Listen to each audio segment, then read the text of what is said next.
LeBron James just became collateral damage for Diddy.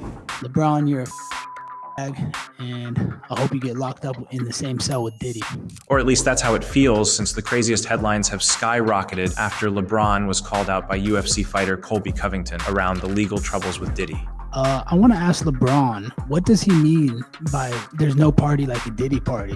Hey, everybody know ain't no party like a Diddy party, so yeah. So grab your mug because it's about to be tea time. As we just watched, during a press conference a few days before the fight between Colby Covington and Joaquin Buckley at UFC Tampa, Covington gets blunt behind the mic and calls out LeBron James for being part of Diddy's alleged scandals, mostly targeting, what did you mean when you said, ain't no party like a Diddy party? And based on what we've heard about these parties, they were known as quote-unquote freak-off parties, where, well, a lot of quote-unquote stuff happened. I'm sure you get the picture. It's just a bad situation all around. But the thing is, Colby is calling out LeBron on a 4-year-old Instagram live video, so why now? First of all, this isn't the first time Covington has called out LeBron. In the past, LeBron James, you're a coward, you're a spineless coward. I'm speaking what everybody wants to say, but they're afraid to say. The fact that he's just spitting on the face of all our service members, it's the most despicable thing I've ever seen in my life. He criticized LeBron on his ideas around social justice and the police. It's just pathetic, man. People think this guy's a role model. He wants to defund the police, the most patriot people of America, serving and protecting our country. Clearly, this guy has some sort of vendetta on LeBron. That said, people have also pointed out that maybe these comments were made as an attempt to stir the pot and create controversy to give attention on Covington's fight. But now going back to the question, why is all the heat coming on LeBron now? Obviously, after the arrest of Diddy, with 3 federal charges on September 16th at the Park Hyatt, New York, by Homeland Security, confessions are starting to come out from victims involved and celebrities are getting roped in. I mean, look at what happened to Jay-Z. After 24 years, a young woman came out confessing of a quote-unquote catastrophic event that ruined her life involving Jay-Z and Diddy. That said, it was also mentioned that there were some inconsistencies in the story. Regardless, it's a messy situation for everyone, and it feels like no one is safe around this conversation, which explains why so many celebrities are staying away from Diddy. I guess I can't be surprised. In the past, when celebrities were connected, even in the smallest way that might seem meaningless, something still blew back on them. With Diddy currently locked up in Brooklyn's Metropolitan Detention Center, dealing with a 14-page indictment and waiting for trial in May 2025, I wouldn't even look at him. Now fans are calling out LeBron like this Eagles fan. Bron! We know you was at them Diddy party.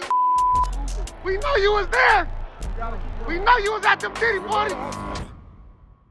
So now this video resurfaced like a bad dream. It's landed pretty hard on James. And the problem that is creating tension is, where is LeBron's response to all of this? He hasn't said anything about the video. So far, nothing has come out with James being linked to anything related to Diddy's crimes. And hopefully nothing does. But the timing of taking a break off social media and then from the Lakers seems a little sus. I mean, let's look at the timeline here. Diddy gets arrested on September 16th. 2 months later, on November 20th, LeBron announces he is going to take a break off social media. To add context to that, Kevin Durant's manager Rich Kleiman made a post on X back on October 24th. With so much hate and negativity in the world today, it confuses me why some of national sports media still think that the best way to cover sports is through negative takes. We can all acknowledge that sports is the last part of society that universally brings people together. So why can't the coverage do the same? It's only clickbait when you say it. When the platform is so big, you can make the change and allow us all an escape from real life negativity. I, for one, find it all a waste of breath. The Olympics and JJ and Bron's show was the future of what this can and should all be.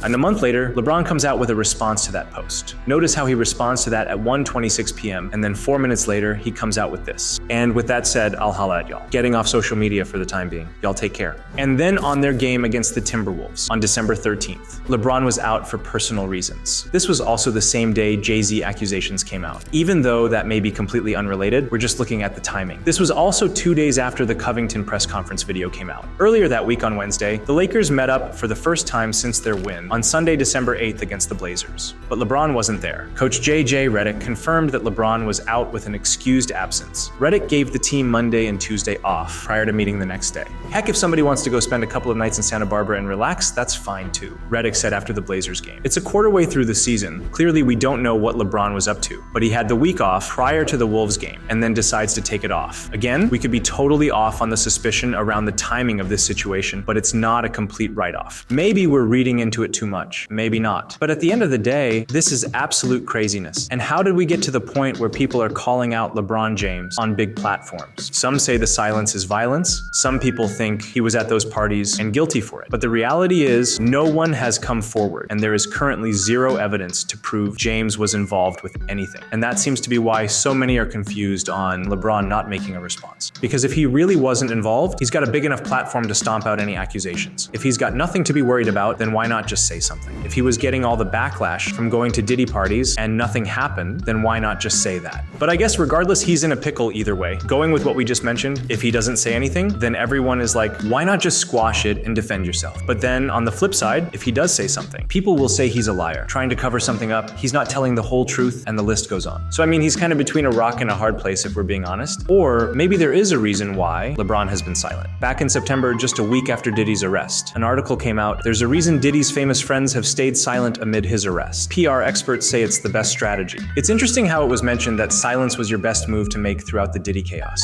Evan Neerman, the CEO of the crisis PR firm Red Banyan, continued to say that the name of the game right now is distance, and the more distance they can supply between themselves, or the more distance they can create between themselves and Diddy, the better it is for them. There's nothing to be gained by wading into the conversation around his arrest or the allegations. For all of these people who have known him through the years and been associated with him or been photographed with him, they should be avoiding this topic to the greatest extent possible and trying to stay out of the public spotlight on anything related to Sean Combs. Could this explain some of LeBron's lack of performance on the floor during that time? Since LeBron's social media statement, the Lakers went 3-8, missing 2 games on December 8th and 13th, essentially missing an entire week. And I mean, after losing by 41 against the Heat, surely there has got to be some stress on LeBron. After this game, LeBron mentioned, "We got to figure it out," he said, after LA lost for the 6th time in 8 games, because it's definitely embarrassing for sure. Now, this team that started 10-4 prior to LeBron's social media post have now gone downhill. But after their loss to the Heat, as we just mentioned, LeBron's performance this season has raised significant concerns, as he is starting to show signs of slowing down. The Lakers are minus 129 when James is on the floor, and plus 42 when he's off. While his overall numbers are still impressive for someone his age, his recent struggles before his foot injury have been concerning. Could this be a result of the Diddy situation? He had 66 turnovers in his last 13 games, which was the most in any 13-game stretch he's had since joining the Lakers in 2018. I mean, he was on fire at the start of the season, hitting consecutive triple-doubles, and now he's missing threes on multiple games. To put this in another perspective, before hitting 6 of 11 three-pointers in an overtime loss to Atlanta, he shot just 4 of 34 from 3 over his last 7 games. On top of that, his inside shooting has dropped significantly. He's only putting up 65% of layups and dunks, which is his lowest rate since tracking began in 2013. And his 62% shooting on attempts from 8 feet out is his worst since his rookie season. He's nowhere to be found. So where'd you go, LeBron? Why'd you leave? You have something to hide?